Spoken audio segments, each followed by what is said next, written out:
लक्ष्मी की कृपा है। आध्यात्मिक दृष्टि से देखें तो Lakshmi is a personification of spiritual energy within us and in the universe known as Kundalini. योग मार्ग में, तंत्र मार्ग में इसे भी लक्ष्मी कहा है, कुंडलिनी शक्ति। और वैकुंठवासिनी है।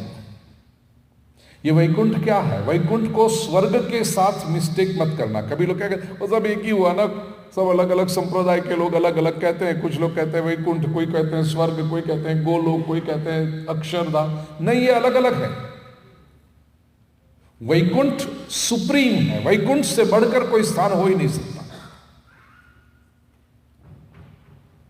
बाकी के जो लोग, बाकी के जो हम जैसे स्वर्ग और ये सब कहते हैं, वे अल्टीमेटली तो मटेरियल वर्ल्ड के ही अंग है, मटेरियल यूनिवर्स के ही अंग है।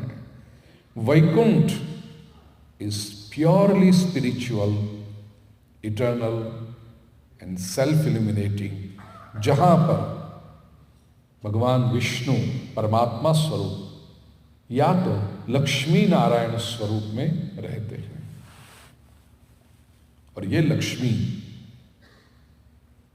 परमात्मा की spiritual feminine energy, Sanskrit Hindi में जिसे कहें परम प्रकृति है, जो व्यक्ति के निजी जीवन को, उसके आध्यात्मिक जीवन को विशुद्ध करती है, शक्तिमान बनाती है उसको, और उसको उन्नत बनाती है। इसीलिए लक्ष्मी को समृद्धि की देवी कहा गया है।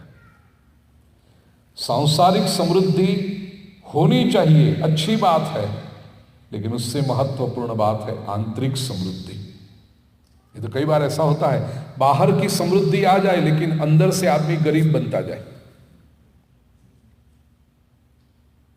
संसार की समृद्धि आ गई लेकिन इनर वेल्थ अगर नहीं आई तो अनगिनत संपत्ति होने के बाद भी उस व्यक्ति की बातें गरीब जैसी होंगी। तो लक्ष्मी वो आंतरिक और बाह्य समृद्धि का स्वरूप है।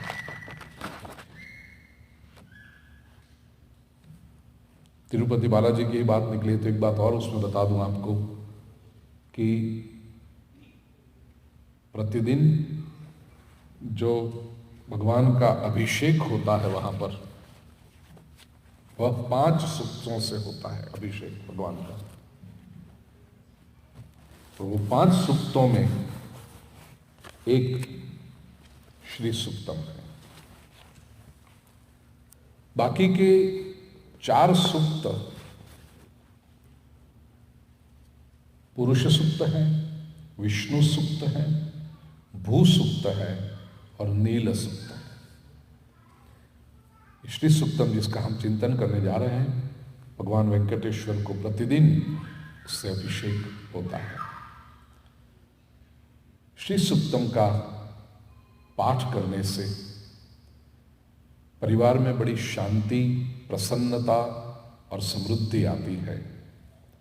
जो पाठ करता है उस व्यक्ति को भी आध्यात्मिक उन्नति का मार्ग दिखाई पड़ने लगता है, जीवन में एक अनुशासन आने लगता है।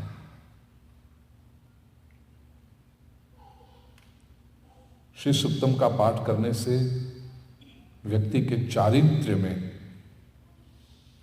ऊर्जा प्राप्त होती है, and it brings about general wellbeing. समृद्धि की प्राप्ति के लिए श्री सूक्तम से बढ़कर और कोई हो नहीं सकता।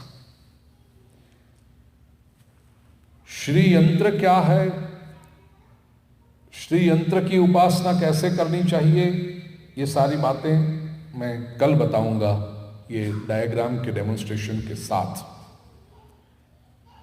आज हम श्री सूक्तम में प्रवेश करते हैं। वेद का एक नियम है, ये वेद का सूक्त है। वेद का एक नियम है कि कोई भी वैदिक सूक्त का जब आप अध्ययन शुरू करो तो उससे पहले उसका एक संकल्प होता है, तभी वो अध्ययन फलदायी बनता है। वो संकल्प करें और उसका अर्थ भी समझें। एक एक शब्द मैं बोलूंगा, मेरे बाद में ये संकल्प का आप उच्चारण करना और बाद में उसका अर्थ समझेंगे।